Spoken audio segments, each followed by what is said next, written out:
Hi friends, നമ്മളിന്നിപ്പോൾ കൊച്ചിയിൽ നടക്കുന്ന ഒരു മറൈൻ എക്സ്പോ കാണാൻ പോയതിനെക്കുറിച്ചുള്ള വീഡിയോ ആണ് ചെയ്യുന്നത്. നമ്മൾ കൊച്ചി എറണാകുളത്തിപ്പം ഗ്രൗണ്ടിലാണ് ഇത് നടക്കുന്നത്. ഇത് കഴിഞ്ഞ വർഷം വന്നിട്ടുണ്ടായിരുന്നു. ഇപ്രാവശ്യം മറ്റേ നമ്മുടെ മെർമെയ്ഡ്സിൻ്റെ ഒരു ഷോ എക്സ്ട്രാ ആഡ് ആയിട്ടുണ്ട്. കഴിഞ്ഞ വർഷം ഈ അക്വേറിയം ഈ ഫിഷസിൻ്റെ ഒരു ഷോയും എല്ലാം ഉണ്ടായിരുന്നു. എക്സ്ട്രാ ഈ മെർമെയ്ഡിൻ്റെ ഷോ ആണ് ഇപ്പോൾ ഉണ്ടായിട്ടുള്ളത്. അതുകൊണ്ട് തന്നെ ഒരു റേറ്റും കൂട്ടിയിട്ടുണ്ട്. 120 റുപ്പീസാണ് റേറ്റ് വന്നിരിക്കുന്നത്. കഴിഞ്ഞ പ്രാവശ്യം എന്തോ 50 റുപ്പീസ് എന്തോ ഉണ്ടായിരുന്നുള്ളൂ. നമ്മളിങ്ങനെ ടിക്കറ്റ് എടുത്തിട്ട് ഉള്ളിൽ കയറുമ്പോൾ ഇങ്ങനെ ഒരു ബോർഡൊക്കെ വെച്ചിട്ടുള്ള ഒരു ഏരിയ ഉണ്ട്. അതിൻ്റെ ഉള്ളിൽ നിന്ന് അങ്ങോട്ട് കിടക്കുമ്പോഴാണ് നമ്മുടെ ഈ ഫിഷും എല്ലാം അക്വേറിയത്തിലിട്ട് വെച്ചിരിക്കുന്ന ഒരു ഏരിയ വരുന്നത്. ഉള്ളിലെന്ന് വെച്ച് കഴിഞ്ഞാൽ നല്ല തിരക്കുണ്ടായിരുന്നു. സൺഡേ ആണ് ഞങ്ങൾ പോയത്. നല്ല തിരക്കുണ്ടായിരുന്നു. സെപ്റ്റംബർ 29 വരെ എന്തോ ഉണ്ട് ഈ പരിപാടി. സൺഡേസ് നല്ല തിരക്കുണ്ട്. ഇത് എയർ കണ്ടീഷൻഡാണ് ഉള്ളിൽ, അതുകൊണ്ട് നമുക്കങ്ങനെ ചൂടെടുക്കുന്നില്ല. പക്ഷേ ആളുകളുടെ തിരക്കുണ്ട്. ഓരോ ഫിഷിൻ്റെ കാര്യങ്ങളും ഇതെല്ലാം കാണാൻ തന്നെ നമുക്ക് ഭയങ്കര ബുദ്ധിമുട്ടാണ്. നല്ല റഷ് ഉണ്ടായിരുന്നു. പക്ഷേ കുട്ടികൾക്കൊക്കെ ഇഷ്ടപ്പെടുന്ന ഒരു ഇതായിട്ടാണ് എനിക്ക് തോന്നിയത്. എൻ്റെ മോനൊക്കെ ഇഷ്ടപ്പെട്ടു. മെർമെയ്ഡിൻ്റെയാണ് അവന് കൂടുതലും ഇഷ്ടപ്പെട്ടത്. പിന്നെ ഫിഷസിൻ്റെ ഇഷ്ടമുള്ള കുട്ടികൾക്കാണെന്നുണ്ടെങ്കിൽ നല്ലതാണ്. കുറേ ഫിഷ് ഉണ്ട്. നമുക്കിങ്ങനെ അക്വേറിയത്തിലിട്ട് വെച്ചിട്ട് ഇങ്ങനെ നമ്മൾ കാണാത്ത ടൈപ്പ് ഫിഷുകളൊക്കെ ഉണ്ടായിരുന്നു. പിന്നെ നമുക്കിങ്ങനെ കുറേ ഏരിയയിൽ ഇങ്ങനെ ഈ സൈഡിൽ ഇങ്ങനെ ഒരു ട്യൂബ് പോലത്തെ അക്വേറിയത്തിൽ ഇട്ട് വെച്ചിരിക്കുന്നതാണ്. അത് കഴിഞ്ഞിട്ട് കുറച്ചുകൂടി ഫ്രണ്ടിലേക്ക് പോകുമ്പോഴാണ് മറ്റേ ടണൽ രീതിയിൽ നമ്മുടെ അണ്ടർഗ്രൗണ്ട് വാട്ടർ അക്വേറിയം പോലത്തെ രീതിയിൽ ഉള്ളത്. ഈ മീൻ ഭയങ്കര സൈസിൽ കരിമീനിൻ്റെ ഒരു രൂപത്തിലിരിക്കുന്ന ഒരു ഫിഷായിരുന്നു. ഇത് കാണാൻ നല്ല ഭംഗിയുണ്ടായിരുന്നു. എല്ലാം ഭയങ്കര അമണ്ടൻ സൈസായിരുന്നു. അത് കഴിഞ്ഞിട്ട് നമ്മളിവിടെ വരും. പിന്നെ അങ്ങോട്ട് കുറച്ച് കഴിഞ്ഞ് പോകുമ്പോഴാണ് നമുക്ക് മറ്റേ ടണൽ വരുന്നത്. പിന്നെ ഇത് മറ്റേ വിഡോ ഫിഷ്. ഇത് നല്ല രസമുണ്ടായിരുന്നു കാണാൻ വേണ്ടിയിട്ട്. നിറയെ ഉണ്ടായിരുന്നു. ഇതിങ്ങനെ റൗണ്ട് ചെയ്തുകൊണ്ടേ ഇരിക്കുകയായിരുന്നു. നല്ല ഭംഗിയുണ്ടായിരുന്നു ഇത് കാണാൻ വേണ്ടിയിട്ട്. അല്ലെങ്കിൽ വിഡോ ഫിഷ് കാണാൻ നല്ല ഭംഗിയാണ്. അപ്പോൾ അതിങ്ങനെ റൗണ്ട് ചെയ്ത് നിൽക്കുന്നത് കാണാൻ നല്ല രസമുണ്ടായിരുന്നു. ഇതിങ്ങനെ ക്ലോസ് ആയിട്ടുള്ളൊരു വീഡിയോ ഞാൻ എടുത്തായിരുന്നു. അത് കണ്ടപ്പോൾ നമുക്ക് ക്ലോസ് ആയിട്ട് വീഡിയോ എടുക്കാനൊക്കെ ഭയങ്കര ബുദ്ധിമുട്ടാണ്. നിറയെ ആൾക്കാരാണ്. ഇതാണ് ആ ടണൽ. ഇപ്രാവശ്യം കഴിഞ്ഞ പ്രാവശ്യത്തെക്കാളും എനിക്ക് കുറച്ച് കുറവായിട്ട് തോന്നി ഈ ടണൽ ഏരിയയൊക്കെ. കഴിഞ്ഞ പ്രാവശ്യം നിറയെ ഉണ്ടായിരുന്നു. ഇപ്രാവശ്യം വളരെ കുറച്ചേ ഉള്ളൂ. പക്ഷേ റേറ്റ് കൂടുതലാണ്. പിന്നെ കഴിഞ്ഞ പ്രാവശ്യമൊക്കെ വലിയ മറ്റേ ആലിഗേറ്റർ മരാപ്പയ്മ ഭയങ്കര വലുത്, ഒരു മുതലയുടെ നീളമുള്ള അത്രയും ഒക്കെ തോന്നുന്ന രീതിക്കുള്ള സംഭവങ്ങളൊക്കെ ഉണ്ടായിരുന്നു. പക്ഷേ ഇപ്രാവശ്യം വളരെ കുറച്ചേ ഉള്ളൂ.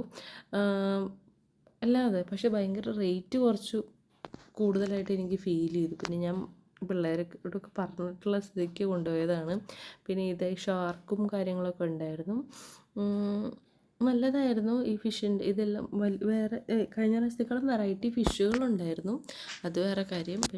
പക്ഷേ കുറവാണ് സാധനങ്ങൾ. എനിക്ക് തോന്നുന്നു ഈ മെർമെയ്ഡ് ഷോ ആഡ് ചെയ്തതുകൊണ്ട് അവർ ബാക്കി കുറച്ച് റേറ്റ് കൂട്ടിയിട്ടിരിക്കുന്നതെന്ന് തോന്നുന്നു. മറ്റേ ഇത് കഴിഞ്ഞിട്ട് നമ്മൾ ലാസ്റ്റ് പോകുമ്പോൾ കുറേ റൈഡുകളുണ്ട്. അവിടെയും റേറ്റ് കൂട്ടിയിട്ടുണ്ട്. കഴിഞ്ഞ പ്രാവശ്യം 50 ഉണ്ടായിരുന്നു. ഇപ്രാവശ്യം എല്ലാം മിനിമം സ്റ്റാർട്ടിങ് തന്നെ 80 ആണ്. ഇതാണ് മെർമെയ്ഡിൻ്റെ ഷോ വരുന്നത്. 2 എണ്ണമാണുള്ളത്. 2 ലേഡീസാണ് ഇങ്ങനെ ഇവരെ ഒരു രീതിയിൽ വരുന്നത്. കുട്ടികൾക്ക് വളരെ ഇഷ്ടപ്പെടും. ഒരു ചെറിയൊരു ഏരിയയിൽ ഒറ്റൊരു ടാങ്കിൽ ഇവർ 2 പേര് ഇങ്ങനെ ജസ്റ്റ് സ്വിം ചെയ്ത് ആൾക്കാർ കുട്ടികളായിട്ട് ഇൻട്രാക്ട് ചെയ്തിട്ട് ചെയ്യുന്നത്. അത് നന്നായിട്ടുണ്ടായിരുന്നു. പക്ഷേ ആ പൈസയ്ക്കുള്ള വേർത്താണെന്ന് വെച്ച് കഴിഞ്ഞാൽ അല്ല, ഒരിക്കലും അല്ല. നമുക്ക് ഇത്ര പേ ചെയ്യാൻ ആവശ്യം ഉണ്ടെന്ന് എനിക്ക് തോന്നുന്നില്ല. പക്ഷേ നല്ലതായിരുന്നു. കുട്ടികളെ വെച്ച് നോക്കുമ്പോൾ നമ്മൾ ആ ഒരു രീതിയിൽ ചിന്തിക്കുകയാണെങ്കിൽ നമുക്ക് ഓക്കെ, ഫോർ ദെയർ ഹാപ്പിനെസ് നമ്മൾ അങ്ങനെ പേ ചെയ്യുന്നതുകൊണ്ട് എനിക്ക് അത്ര നഷ്ടമായിട്ട് എനിക്ക് ഫീൽ ചെയ്തില്ല. എൻ്റെ മോൻ ഹാപ്പി ആയിരുന്നു. അതുകൊണ്ട് എനിക്ക് നഷ്ടമായിട്ട് ഫീൽ ചെയ്തില്ല. എന്നാലും നമ്മൾ ഈ വലിയ ആൾക്കാർക്ക് അത് നമുക്ക് പ്രത്യേകിച്ചൊന്നും കാണാനില്ല. അത് ഓരോരുത്തരുടെ ഇതാണ്. പക്ഷെ നല്ലതായിരുന്നു.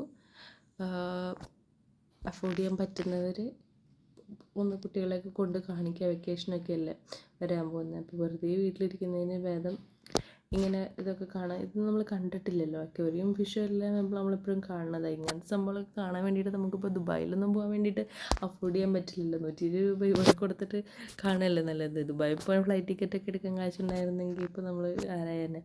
അപ്പോൾ ഇത് നല്ലൊരു ഷോ ആയിരുന്നു. കുറച്ചുകൂടി വാട്ടർ ക്ലിയർ ആയിരുന്നെങ്കിൽ കുറച്ചുകൂടി ഭംഗിയുണ്ടായിരുന്നെന്ന് എനിക്ക് തോന്നി. ഇത് ഭയങ്കര ഒരു കുറച്ചിങ്ങനെ മൂടി നിൽക്കുന്ന പോലെ തോന്നി. മേ ബി ലൈറ്റിങ്ങിൻ്റെ ആയിരിക്കും. പക്ഷെ നല്ലതായിരുന്നു. ഈ പിങ്ക് കാണാൻ നല്ല ഭംഗിയുണ്ടായിരുന്നു ഡ്രസ്സ്. ഡ്രസ്സ് കുറച്ച് ഇങ്ങനെ ഒരു ഡൾ കളറായിരുന്നു. ഈ പിങ്ക് നല്ല രസമുണ്ടായിരുന്നു കാണാൻ. ആ ലേഡി നന്നായി ചിരിച്ച് നന്നായി ഇൻട്രാക്ട് ചെയ്യുന്നുണ്ടായിരുന്നു കുട്ടികളെയൊക്കെ ആയിട്ട്. നല്ലതായിരുന്നു. നല്ലൊരു ഇതായിരുന്നു. മെർമെയ്ഡിൻ്റെ ഷോ എനിക്ക് ഇഷ്ടപ്പെട്ടു. ഫിഷസ് ഭാഷ കഴിഞ്ഞ പ്രാവശ്യത്തേക്കാളും കുറവാണ്, അത് പറയാതെ വയ്യ. കഴിഞ്ഞ പ്രാവശ്യത്തെയായിരുന്നു ബെറ്റർ. കഴിഞ്ഞ പ്രാവശ്യം ആ ടണലിൽ ഫുള്ള് ഇതൊക്കെ ഉണ്ടായിരുന്നു, വിഡോ ഫിഷ് എല്ലാം ഉണ്ടായിരുന്നു. പിന്നെ ഇവിടെ ഒരു ജസ്റ്റ് ഒരു പുള്ളി സ്കൂബ ഡൈവിങ്ങിൻ്റെ ഡ്രസ്സൊക്കെ ഇട്ടിട്ട് കുട്ടികളായിട്ടൊരു ഇൻട്രാക്ഷൻ ആകുന്ന രീതിയിൽ ഒരു രീതിക്ക് ജസ്റ്റ് ഒരു ഇത് അത്രയേ ഉള്ളൂ. ഇതും പ്രത്യേകിച്ച് നമുക്ക് അത്രയും വലിയ കുട്ടികൾക്കൊക്കെ പറഞ്ഞു കൊടുക്കാമെന്നല്ലാതെ ഈ ചെറിയ കുട്ടികൾക്കൊക്കെ ജസ്റ്റ് നമുക്കിങ്ങനെ കാണിച്ചു കൊടുക്കാം, അത്രയേ ഉള്ളൂ. പിന്നെ ഇത് കഴിഞ്ഞ് കഴിഞ്ഞാൽ പിന്നെ അങ്ങോട്ട് ഫുള്ള് ഇങ്ങനത്തെ ഷോപ്പുകളും കാര്യങ്ങളും, ഷോപ്പിംഗ് ടോയ്സ്, പിന്നെ ബാഗ്സ്, ഇങ്ങനത്തെ ഫേർണിച്ചേഴ്സ്, പിന്നെ നമ്മുടെ വീട്ടിലേക്ക് ആവശ്യമുള്ള സാധനങ്ങൾ, ബെഡ്ഷീറ്റ്, സാരികൾ, വള, മാല, കമ്മൽ, ആ ജാതി സാധനങ്ങളെല്ലാം ഈ ഭാഗത്തു നിന്ന് അങ്ങോട്ട് പോയി കഴിഞ്ഞാൽ ഫുള്ള് അത് തന്നെയാണ്. ഫുൾ കുറേ പൊട്ടുകളും കാര്യങ്ങളൊക്കെ ഉണ്ടായിരുന്നു. പിന്നെ പുറത്ത് ഫുഡിനും ഉണ്ട് കേട്ടോ, ഫുഡും ഉണ്ടായിരുന്നു. ടോയ്സിൻ്റെ ഷോപ്പ് കുറേ ഉണ്ടായിരുന്നു. ഇതാണ് ഞാൻ പറഞ്ഞ ഏരിയ. മറ്റ് ഗെയിംസൊക്കെ ഉള്ള ഭയങ്കര എക്സ്പെൻസീവാണ്. ഈ ഒരു സംഭവത്തിന് മാത്രം 80 രൂപയ്ക്ക് ചാർജ് ചെയ്യുന്നുണ്ട്. ജസ്റ്റ് ചെറിയൊരു ബൈക്ക് ഓടിക്കാൻ 80 രൂപ, അതൊക്കെ കുറച്ച് കത്തിയാണ്. ആ ടിക്കറ്റിൽ അവർ 80 രൂപ എഴുതിയിട്ട് അത് വെട്ടിയിട്ട് 50 രൂപ എഴുതിയിട്ട് അവരത് വെട്ടിയിട്ട് 80 ആക്കിയിരിക്കുകയാണ് ഇപ്രാവശ്യം. അപ്പോൾ കഴിഞ്ഞ പ്രാവശ്യം ഞങ്ങൾ പോയതായിരുന്നു, അപ്പോൾ 50 രൂപയായിരുന്നു എല്ലാത്തിലും കയറാൻ. അപ്പോൾ ഇതെനിക്ക് കുറച്ച് എക്സ്പെൻസീവായിട്ട് തോന്നി. ഈ റൈഡ്സൊക്കെ കുട്ടികൾ, ഇത്ര കുഞ്ഞു കുട്ടികൾക്കൊക്കെ ഇതൊക്കെ പിന്നെയും കുഴപ്പമില്ല, പക്ഷേ ഈ ചെറിയ സാധനത്തിനൊക്കെ കുറച്ച് എക്സ്പെൻസീവാണ്. അപ്പോൾ എല്ലാവരും ഒന്ന് വെക്കേഷനൊക്കെ ആകുമ്പോൾ പിള്ളേരെയൊക്കെ കൊണ്ട് ഒന്ന് പോയി നോക്കി വെക്കാം. കുഴപ്പമില്ല, അത്യാവശ്യത്തിന് കാണാനുള്ളൊരു സംഭവമുണ്ട്. എറണാകുളത്തെ ഒരു റേറ്റൊക്കെ വെച്ച് നോക്കുമ്പോൾ 120 ഐ തിങ്ക് ഓക്കെയാണ്. എല്ലാവരും ഒന്ന് പോയി നോക്കുക. ഈ മെർമെയ്ഡിൻ്റെയൊക്കെ നമുക്ക് വേറെ എവിടെ ഇപ്പോൾ കാണാൻ ഒരു ഓപ്ഷൻ ഉള്ളതായിട്ട് എനിക്കറിയില്ല. അപ്പോൾ കുട്ടികൾക്കൊക്കെ ഇഷ്ടപ്പെടും ഈ മെർമെയ്ഡിൻ്റെ സംഭവം. പിന്നെ ടോയ്സിൻ്റെയൊക്കെ കുറേ ഉണ്ട്, അപ്പോൾ ശ്രദ്ധിച്ചൊക്കെ കൊണ്ടുപോകും പിള്ളേരെ. അപ്പോൾ thank you for watching my video. Thank you.